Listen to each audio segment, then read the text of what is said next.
Deus Fault my Crusaders, and today we're going to be starting a weapon review series. Now, I am mostly a PvE player, but I do still dabble into PvP, and even played PvP a lot at one point, and I still know what I'm talking about. So I will be going over each weapon in the game, well, in the current obtainable loot pool, and we're going to be going through them one by one as I show the stats, explain the numbers, and give you a few build ideas and perks that you could go with. So, let's begin with the Syncopation, a Stasis Pulse Rifle. Now, this is an adaptive frame pulse rifle that fires at 390 rounds per minute. The thing about adaptive frames is that the adaptive frames are fairly stable and very consistent. That's the thing that will draw you to them, unlike the rapid fire frames, high impact frames, and the lightweight frames, which all have their intrinsic bonuses, either be hitting hard, moving faster, or firing faster. This thing, its whole gimmick is stability, just like all the other adaptive frames. So how well does it do its consistency? Well, we have a range of 46, a stability of 59, a handling of 46, a reload of 42, a aim assist of 66, air effectiveness of 14, a zoom of 19, and a recoil direction of 79. So, and a magazine of 36. This giant word vomit of numbers break down to really consistent gun. Even its sight is consistent. Without any much flair, it is a consistent futuristic red dot. And honestly, that word defines a Syncopation. So, at base, you're looking at a 20.61 meter range, where you're starting to affect damage drop-off with a max range of 38.65, which is fairly impressive. I compared it to my previous favorite adaptive frame, which is the Authoritative, which this thing just beats out in raw numbers. Better range, better stability, better handling, better reload, better aim assist, better air effect. Essentially everything's better, except the Authoritative fires one extra bullet, which makes it slightly worse because that means you have a 3-round burst that's actually a 1-round burst. Yeah, I don't know why it was like that. But moving on, let's look at the perks. In the first column, it's just your generic standard barrels. So I'm going to say go with the Chambered Compensator. Chambered Compensator allows you to gain a plus 10 to stability, plus 10 to recoil direction, but a minus 5 to handling, which doesn't matter. Handling is good on this weapon, and 41 handling isn't going to kill it. Now, this is, in the second column, I call them the 3 bullets. So 3 bullets means that they have the choice of armor piercing, high caliber, and ricochet. Now, the other options normally are accurized rounds and I forgot the other one. So what are we going to go with in the second column? Well, I would recommend Ricochet round for the plus 5 to range and the plus 10 to stability. Though, if you do not like the reload, which I can understand the reload can be a bit difficult to deal with from time to time, go with the Flared Magwell. Flared Magwell will give you plus 15 to reload and a plus 5 to stability. Every little bit of stability helps with this thing, because when you really crank that out, this thing becomes a straight up laser beam. Speaking of laser beam, let's talk about that third column perks. Now, almost every single column perk in this column is really good. You have Hipfire Grip, which isn't the best, but it does give you a stability increase while hip firing, so this will push you to 100 even if you don't fully lean into stability. And it just gives you a boost to your close quarter combat situations. Though there's no perks in the fourth column to really take advantage of this. So it's a pick it up if you really want to try it, but I would not recommend it perk. Then we have Moving Target. Moving Target is a good perk. It essentially turns this into a lightweight frame, but with the stats of an adaptive, giving you a 3% movement speed buff while you're aiming down sights, and a plus 10 to aim assist at all times. So you could even use this as a hip fire companion to rangefinder, which we'll get into in a bit, but this will allow you to gain a more consistency. You know, the whole gimmick of adaptive frames. Now, Compulsive Reloader. I like Compulsive Reloader on weapons with really big magazines, right? So when you're at 70% magazine, you gain a plus 50 to reload speed, and Unlike a lot of perks that have to do with like top half or bottom half, there's no scaling. So if you're like 69.9999999% of your magazine, you will not get this benefit. But when you have this benefit, how does it feel? In my personal opinion, barely noticeable. Now we have Steady Hands. Steady Hands will increase your handling for when you get a kill.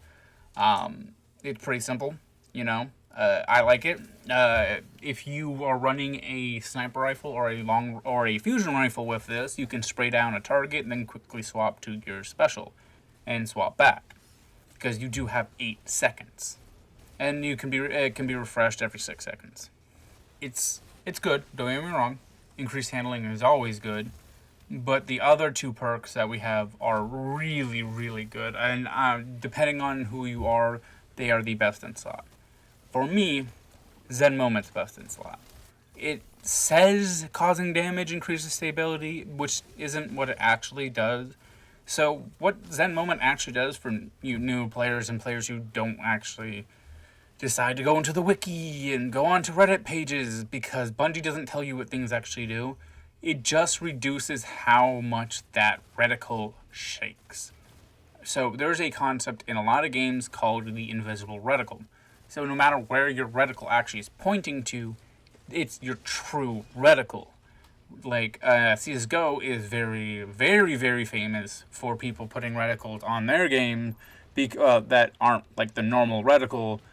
That's due to the fact that all weapons have a invisible reticle that is perfectly in the middle of your screen.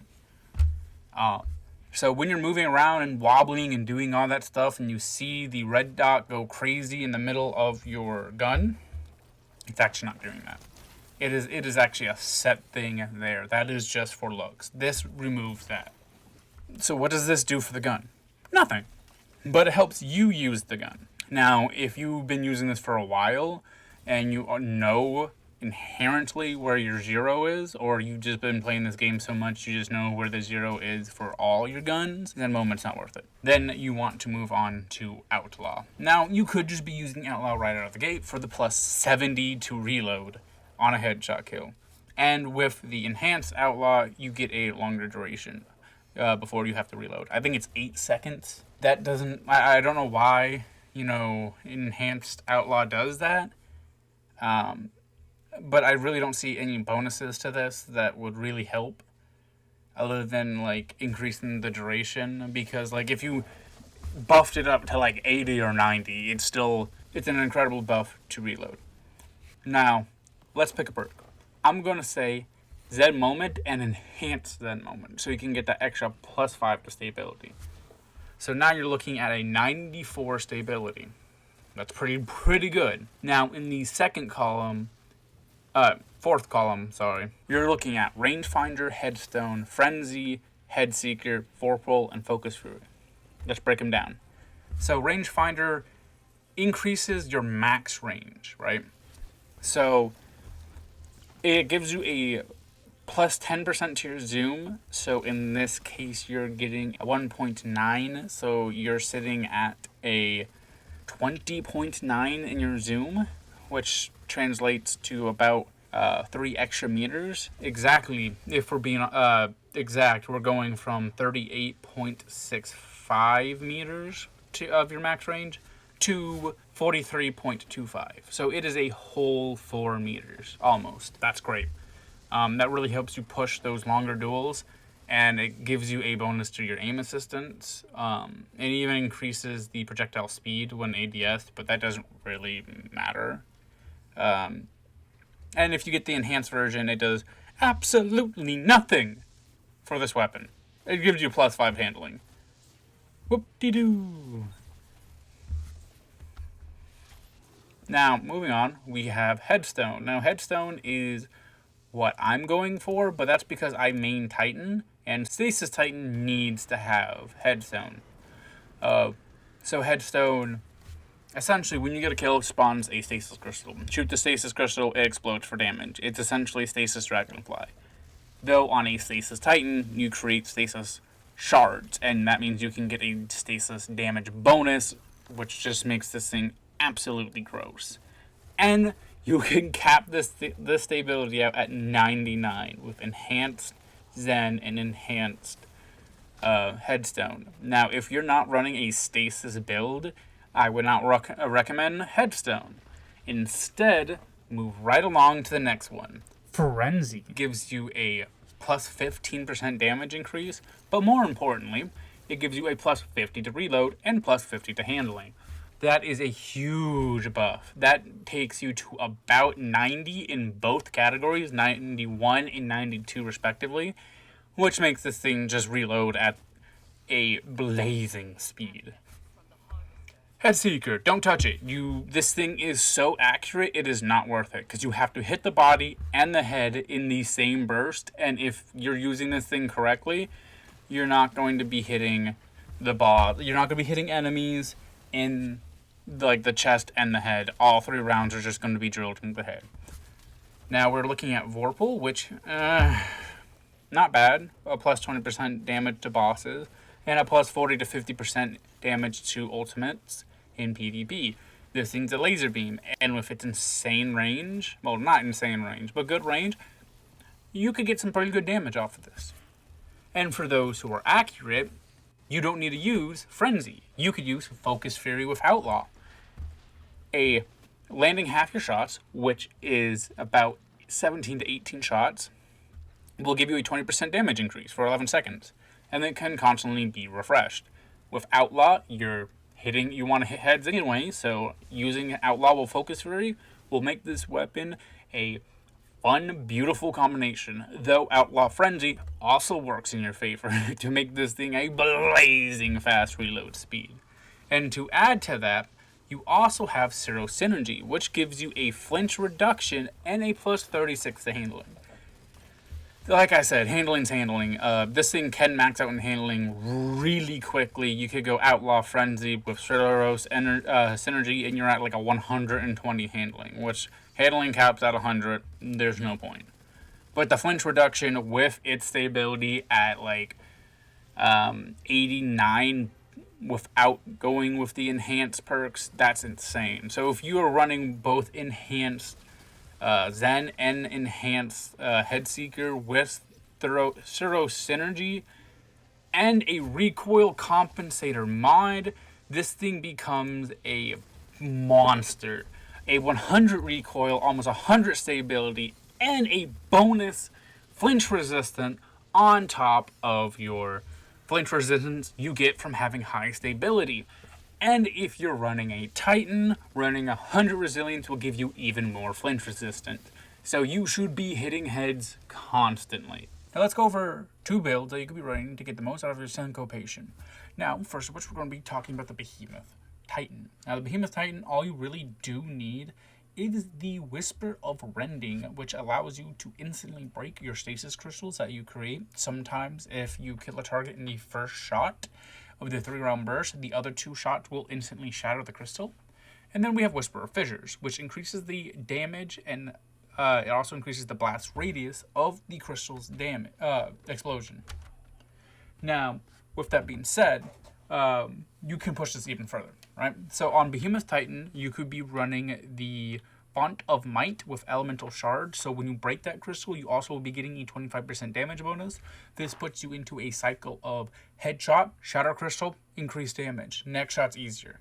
Also, you'll be freezing and damaging targets. So that's really all there is to get the most out of your Syncopation on the Behemoth Titan. Though if you're not wanting to run Behemoth Titan, you could also be running a solar class with Frenzy, like we said before, an Outlaw Frenzy build, and all you need for this is a melee, and you need the Ember of Torches, which literally just hit an enemy and gain a 10% damage bonus. You could pair this up with the Ember that allows you to gain an increased duration, which is Ember of Empyrean, though it is not 100% necessary. And with that, that's going to be the end of the video. Please like, comment, and subscribe, especially commenting. This is a new series with a new YouTuber.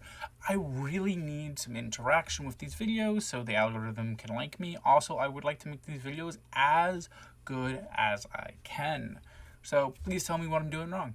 Thank you, and have a wonderful day.